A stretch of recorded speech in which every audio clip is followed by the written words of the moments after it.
నమస్కారం ఏవీబీ న్యూస్ కి స్వాగతం హెడ్లైన్ చూద్దాం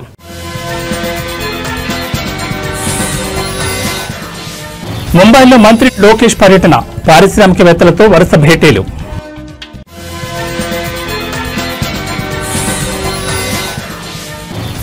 ఇవాటి నుంచి భారీగా పెరగనున్న ఆర్టీసీ బస్ ఛార్జీలు కనీస ఛార్జీపై 50% టికెట్ ధరలు పెంచుతుంది నిర్ణయం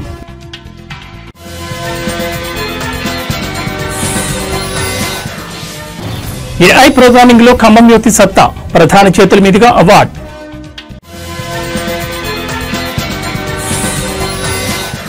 ఏపీకి పెద్ద ఎత్తున పెట్టుబడులను ఆకర్షించి యువతకు ఉపాధి అవకాశాలు మెరుగుపరచడమే లక్ష్యంగా రాష్ట్ర ఐటీ విద్యాశాఖ మంత్రి నారా లోకేష్ ముంబైలో పర్యటించనున్నారు. రాష్ట్రానికి పరిశ్రమలను తీసుకురావడమే ఏకైక ఎజెండాగా ఆయన పర్యటన కొనసాగనుంది. ఇందులో భాగంగా దేశంలోని పలువురు పారిశ్రామిక దిగ్గజాలతో ఆయన సమావేశం కానున్నారు. ఈ పర్యటనలో భాగంగా మంత్రి లోకేష్ టాటా గ్రూప్ చైర్మన్ నటరాజన్ చంద్రశేఖరన్తో ప్రత్యేకంగా భేటీ కానున్నారు. వీరితో పాటు traffic CEO Sachin Gupta, ESR group India investment head Saadat Shah, HP INC senior vice president Ipsita Das Gupta, Blue Star limited deputy chairman Vir Advani వంటి ప్రముఖులతో లోకేష్ చర్చలు జరపనున్నారు. రాష్ట్రంలో పెట్టుబడులకు ఉన్న అనుకూలతలు, ప్రభుత్వ విధానాలను ఆయన వారికి వివరించనున్నారు. అలాగే ఈ రోజు సాయంత్రం ముంబైలో జరగనున్న 30వ సిఐఐ పార్ట్నర్షిప్ సమ్మిట్ రోడ్ షోలో కూడా మంత్రి లోకేష్ పాల్గొంటారు. ఈ కార్యక్రమం ద్వారా రాష్ట్ర ప్రభుత్వ పారిశ్రామిక విధానాలను మరింత మందికి చేరువ చేయనున్నారు. వచ్చే నవంబర్ నెలలో విశాఖపట్నం వేదికగా జరగనున్న ప్రతిష్టాత్మక పార్ట్నర్షిప్ సమ్మిట్ లో పాల్గొనాల్సిందిగా మంత్రి లోకేష్ ఈ సందర్భంగా పారిశ్రామికవేత్తలను స్వయంగా ఆహ్వానించనున్నారు. ఏపీని పారిశ్రామిక హబ్ గా తీర్చిదిద్దేందుకు ప్రభుత్వం చేపడుతున్న చర్యల్లో భాగంగా ఈ పర్యటన ఎంతో కీలకమైనదిగా భావిస్తున్నారు.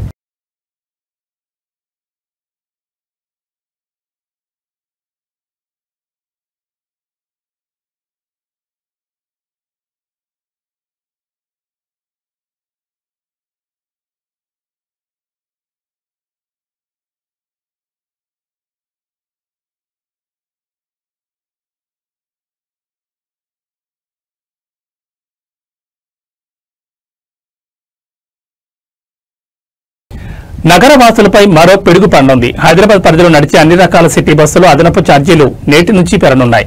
కనీస ఛార్జీపై 50% టికెట్ ధరలు పెంచుతున్న నిర్ణయం తీసుకున్నారు. ఈ మేరకు తెలంగాణ ఆర్టీసీ ప్రకటించింది. City ordinary, metro express, electric బస్సులు, ఆర్డినరీ, ఎక్స్ప్రెస్ అన్ని బస్సుల్లో మొదటి 3 స్టేజ్లకు ₹5, 4వ స్టేజ్ నుంచి చివరి దాకా ₹10 అదనంగా ఛార్జీలు పెరగనున్నాయి. Metro deluxe, electric, metro AC సర్వీసులు అయితే మొదటి స్టేజ్కి 5, రెండో స్టేజ్ నుంచి చివరి దాకా ₹10 అదనంగా ఛార్జీలు వసూలు చేయనున్నారు. పెరిగిన బస్ ఛార్జీలు సోమవారం నుంచి అమల్లోకి వస్తాయని వెల్లడించింది. ప్రస్తుతం సిటీ బస్సు మొదటి స్టేజ్ వరకు ఛార్జీ ₹10గా ఉంటే ఇప్పుడు దానిపై మరో ₹5 పెంచడంతో అది 15కు చేరింది. 4వ స్టేజ్ నుంచి అదనంగా ₹10 వసూలు చేయనుంది. అంటే ₹20 నుంచి ₹30 పెరగనుంది. మహాలక్ష్మి ఉచిత ప్రయాణం వచ్చాక రోజుకి 26 లక్షల మంది ప్రయాణిస్తున్నట్లు అంచనా. గతంలో 11 లక్షల వరకు ప్రయాణించేవారు. ఇప్పటికే విద్యార్థుల బస్ పాసులు, T24 టికెట్ ఛార్జీలు పెంచిన ఆర్టీసీ ఇప్పుడు ప్రయాణికులపై భారం మోపడానికి సిద్దమైంది. కాగా హైదరాబాద్ నగరంలో ప్రస్తుతం 2800 బస్సులు రాకపోకలు సాగిస్తున్నాయి. రోజుకు 30,000 ట్రిప్పులు కొనసాగుతున్నాయి. 25 డిపోలున్నాయి. 265 ఎలక్ట్రిక్ బస్సులున్నాయి. ఈ ఏడాది మరో 275 రానున్నాయి. 2027 నాటికి 2800 కొత్త ఎలక్ట్రిక్ బస్సుల కోసం 19 డిపోల్లో ఛార్జింగ్ కోసం హెచ్డీ కనెక్షన్లు కావాలి. కొత్త డిపోలు, ఛార్జింగ్ స్టేషన్ల ఏర్పాటు వీటన్నింటికీ కలిపి 392 కోట్ల మేర వ్యయమవుతుంది. ఇప్పుడున్న పరిస్థితుల్లో ఈ ఆర్థిక భారాన్ని మోయలేక సిటీ బస్సుల ఛార్జీని పెంచినట్లు ఆర్టీసీ స్పష్టం చేసింది.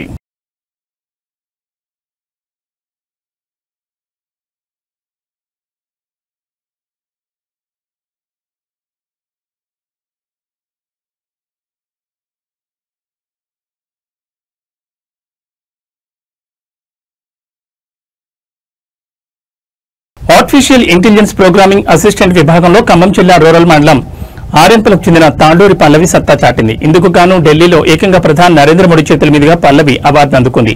జిల్లా యువతి టాపర్ గా నిలవడం పట్ల డిప్యూటీ సీఎం భట్టి విక్రమార్క, మంత్రి పొంగులేటి శ్రీనివాసరెడ్డి ఆమెను అభినందించారు. ఖమ్మం జిల్లా రూరల్ మండలం ఆర్ఎంపలకు చెందిన యువతి తాండూరి పల్లవి ఢిల్లీలో ప్రధాని నరేంద్ర మోడీ చేతుల మీదుగా ఈ అవార్డు అందుకున్నారు. ఆర్టిఫిషియల్ ఇంటెలిజెన్స్ ప్రోగ్రామింగ్ అసిస్టెంట్ విభాగంలో సత్తా చాటి ఈ అవార్డును సొంతం చేసుకున్నారు. ఢిల్లీలోని విజ్ఞాన్ భవన్ లో జరిగిన కౌశల్ దీక్షాంత్ సమారోహంలో ప్రధాని ఈ అవార్డును అందించారు.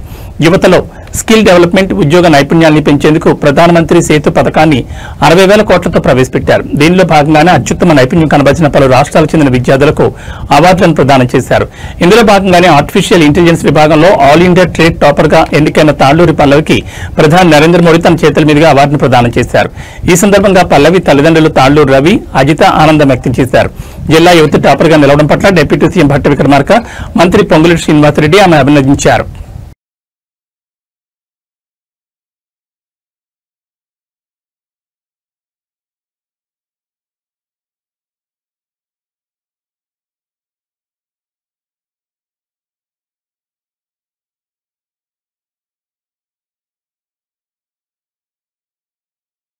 దసరా సందర్భంగా తెలంగాణలో రికార్డు స్థాయిలో మద్యం అమ్మకాలు జరిగాయి. నిన్న అక్టోబర్ 2 గాంధీ జయంతి రోజునే దసరా పండుగ రావడంతో లిక్కర్ సేల్స్ తగ్గుతాయేమో అనుకున్నారు. అయినా సరే ముందుగానే కొనుక్కుని పెట్టుకున్న మద్యంతో మందుబాబులు దసరా ధమాకా జరుపుకున్నారు.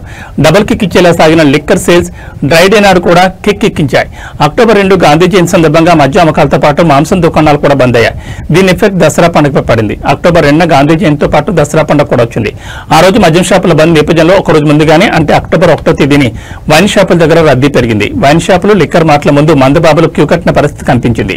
ఈ క్రమంలో దసరా గాంధీ జయంతి ఒకే రోజు వచ్చినప్పటికీ అంతకు ముందు రోజు భారీగా మద్యం విక్రయాలు జరిగాయని ఎక్సైజ్ శాఖ వెల్లడించింది. దసరా సందర్భంగా ఏ స్థాయిలో మద్యం అమ్మకాలు జరిగాయో చూద్దాం. దసరా పండుగ వేళ 698 కోట్ల లిక్కర్ వ్యాపారం జరిగినట్లు పేర్కొంటున్నారు. ఈసారి మద్యం విక్రయాలపై నిషేధం విధించిన అమ్మకాల్లో మాత్రం ఎక్కడా తేడా రాలేదు. సెప్టెంబర్ 30, అక్టోబర్ 1న భారీగా మద్యం అమ్మకాలు జరిగాయి. సెప్టెంబర్ 30న 333 కోట్ల మద్యం సేల్స్ జరగా అక్టోబర్ 1న 86 కోట్ల మద్యం సేల్ అయింది. 2 రోజుల్లో 419 కోట్ల మద్యం అమ్మకాలు జరిగినట్లు అధికారులు తెలిపారు. సాధారణ రోజులతో పోలిస్తే సెప్టెంబర్ 26 నుంచి మద్యం అమ్మకాలు రెట్టింపయ్యాయి. ఇక బీరు అమ్మకాలు మాత్రం ఏరులై పారింది. 3 రోజుల్లో 6.71 లక్షల లిక్కర్ కేసులు, 7.22 లక్షల బీర్ కేసులు అమ్మకాలు జరిగినట్లు అధికారులు తెలిపారు. గత సంవత్సరంతో పోలిస్తే 7% పైగా మద్యం సేల్స్ పెరిగాయి. ప్రొహిబిషన్ అండ్ ఎక్సైజ్ శాఖకు గత సంవత్సరంతో పోలిస్తే ఈ దసరాకి 7% మద్యం సేల్స్ పెరిగినట్లు అధికారులు తెలిపారు. గత సంవత్సరంతో పోలిస్తే ఈ సంవత్సరం మద్యం సేల్స్ పెరగడంతో ఎక్సైజ్ శాఖకు కొంత మేరకు ఊరటనిచ్చింది.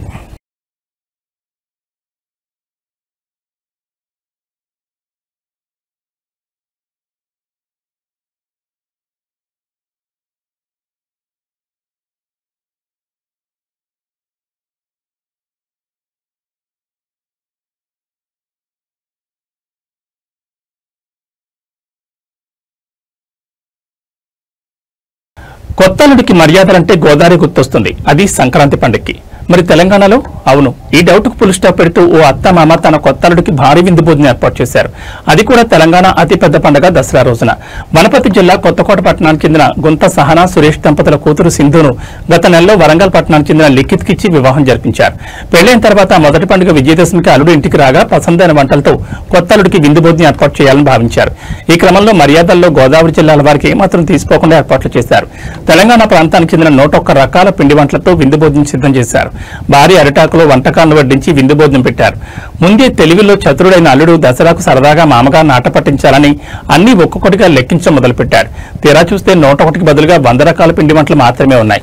మామను ఎలాగైనా సరదాగా ఆట పట్టించాలనే ఉద్దేశంతో ముందుగా చెప్పినట్లుగా 101 రకాలు కావాల్సిందేనని పట్టుబట్టాడు. లేని పక్షంలో తులం బంగారం ఇవ్వాలని మారం చేశాడు. దీంతో అల్లుడు అడిగిన మొదటి కోరికను అడిగిందే తడవుగా తులం బంగారం ఇవ్వక మామగారికి తప్పలేదు. ఈ మామ అల్లుడి సరదా కొత్త అల్లుడి విందు భోజనం కొత్తకోటలో అందరినీ ఆకట్టుకునేలా చేసింది. ప్రతి ఇంట్లో అందరూ ఇలా సరదాగా పండుగలు జరుపుకుంటే బంధాలకు విలువ పెరుగుతుందని చెప్పుకుంటున్నారు.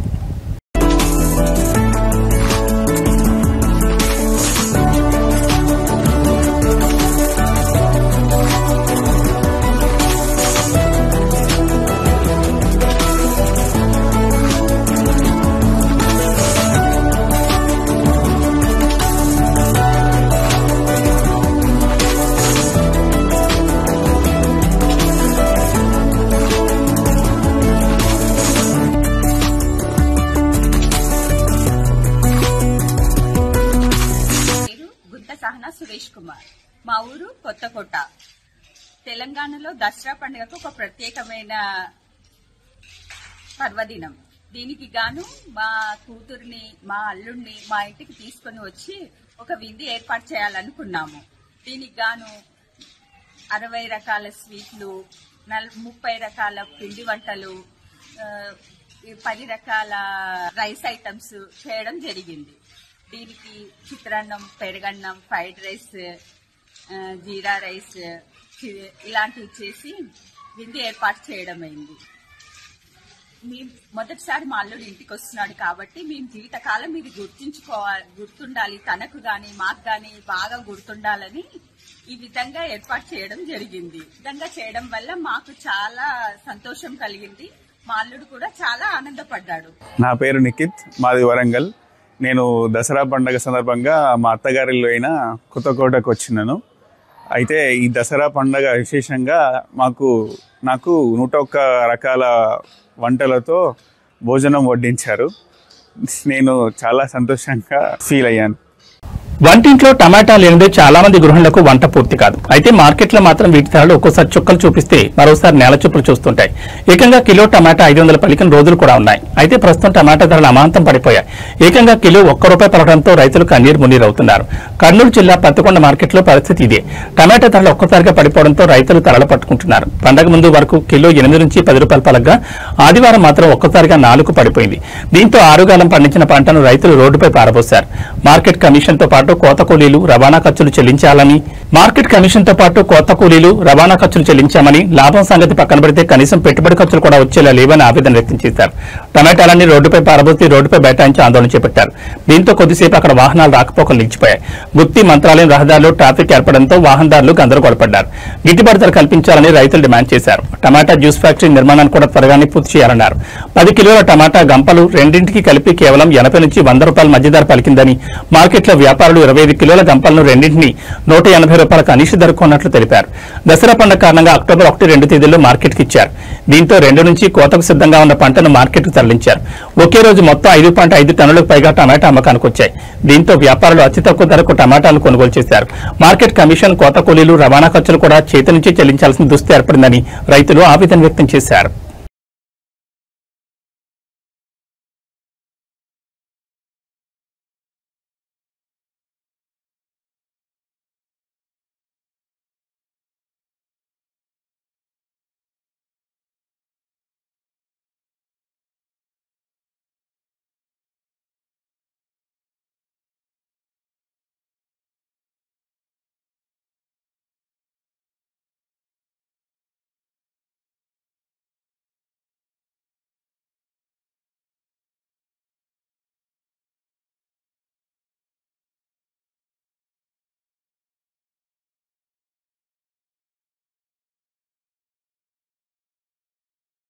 ఎల్బీ నగర్ మెట్రో స్టేషన్ వద్ద భారీగా ట్రాఫిక్ జామ్ ఏర్పడింది. దసరా తర్వాత సొంతూళ్ల నుంచి అందరూ సిటీకి చేరుకున్నారు. అనంతరం ఎక్కువ సంఖ్యలో ప్రయాణికులు మెట్రోలో ప్రయాణించేందుకు ఆసక్తి చూపించడంతో మెట్రో స్టేషన్ వద్ద భారీగా సందడి నెలకొంది. అయితే ఒక్కసారిగా మెట్రో వద్దకు ప్రయాణికులు చేరుకోవడంతో టికెట్ కోసం వేచి ఉండాల్సిన పరిస్థితి నెలకొంది. రద్దీ ఎక్కువగా ఉండడంతో మెట్రో రైలు సిబ్బంది ప్రయాణికులను క్యూ పద్ధతిలో పంపిస్తున్నారు. ఈ క్రమంలో కిలోమీటర్ మేర ప్రయాణికులు లైన్ కట్టిన పరిస్థితి. క్యూ లైన్ల నుంచి ప్లాట్ఫామ్ చేరుకోవడానికి దాదాపు 2 గంటలు పడుతోంది. ఈ కారణంగా మెట్రో సిబ్బంది తీరుపై ప్రయాణికులు అసహనం వ్యక్తం చేస్తున్నారు. మరోవైపు విజయవాడ, హైదరాబాద్ జాతీయ రహదారిపై వరుసగా 2వ రోజు భారీగా ట్రాఫిక్ జామ్ ఏర్పడింది. నల్గొండ జిల్లా చిట్యాల నుంచి పెదకాపర్తి వరకు సుమారు 4 కిలోమీటర్ల మేర రాకపోకలు స్తంభించిపోయాయి. దీంతో వాహనాలు నెమ్మదిగా కదులుతున్నాయి. పెదకాపర్తి, చిట్యాల వద్ద వంతెన నిర్మాణ పనుల వల్ల ఈ సమస్య ఏర్పడింది. దసరా సెలవుల తర్వాత ప్రయాణికులు నగరబాటు పట్టడంతో వాహనాల రద్దీ నెలకొంది. ఇక పతంగి టోల్ ప్లాజాతో పాటు చౌటుప్పల్, దండు మల్కాపురం వద్ద వాహనాలు నెమ్మదిగా కదులుతున్నాయి. పోలీసులు వాహనాల రద్దీని క్రమబద్దీకరించే ప్రయత్నం చేస్తున్నారు. ఎల్బీ నగర్, చింతలకుంట నుంచి కొత్తపేట వరకు భారీగా ట్రాఫిక్ జామ్ ఏర్పడింది. చింతలకుంటపై వంతెనపై ట్రావెల్స్ బస్సులు నిలిచిపోయాయి. ట్రాఫిక్ జామ్ కారణంగా కార్యాలయాలకు వెళ్లే ఉద్యోగులు ఇబ్బందులు పడుతున్నారు.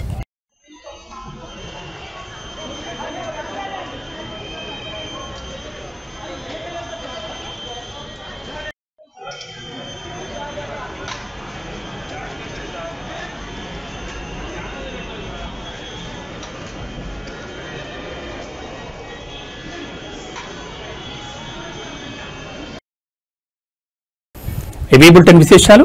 నమస్కారం.